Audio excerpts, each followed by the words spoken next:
Hey guys, welcome back to my channel. Today I'm in Florida with my brother who's gonna help me film my video today. I'm going to be going to my home gym where there's very limited machines and pretty much just dumbbells, and I'm gonna get creative for you guys and show you some of my favorite booty workouts that you can do at home or at like an at-home like apartment complex gym like what I'm doing, to show you how to do some glute building and some booty exercises. So I have my BCAs over ice because that's the way I like to drink it. And for those of you guys wondering, I do have the Extend BCAs in the flavor blue raspberry. I first saw this from Christina Caprone, and then my boyfriend actually had this, and I took a sip of his drink one day and I was like, whoa, I need it. So blue raspberry Extend BCAs, highly recommend. I want to try the strawberry kiwi next because that looks delish. Okay, so Brock wants to go inside. He's sick of me redoing my intro because I've done it a few times now. So we're gonna go inside and I'm gonna show you guys some of my favorite booty exercises with dumbbells and whatever else we can find. So let's go. Okay, so quick little OOTD for the gym. This top I showed in my last activewear haul is from Forever 21, has this cute little cutout. And then these new leggings I just bought like a week ago from Marshall's, and they are by the brand Yogalicious. They're so cute. They have these little mesh detailing panels on them. So cute, and they're actually showing up like more red than they actually are. They're actually like a bright bubblegum pink. So cute, so me. And then these Nikes, I actually have the same ones, but I didn't bring them. So these are my sister's that I bought for her. We are twinning with our Nikes, but how cute are these? I bought them last summer. They are gray and white. Ooh, ooh, ooh, ooh, ooh, ooh, ooh.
Guys, I hope you enjoy this video.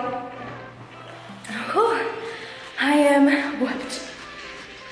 Some of these are my favorites, my go-tos that I can do anywhere, anytime from home. You don't even need dumbbells. You can simply do this with your body weight. So anyways, I hope you guys can take something from this, and I hope you guys enjoy. Check out my Instagram. I will be doing a little mini clip and be doing more fitness videos and pictures on there as well. So I'll leave everything down in the description. And I will see you guys in my next video. Bye, love you guys. Oh my gosh.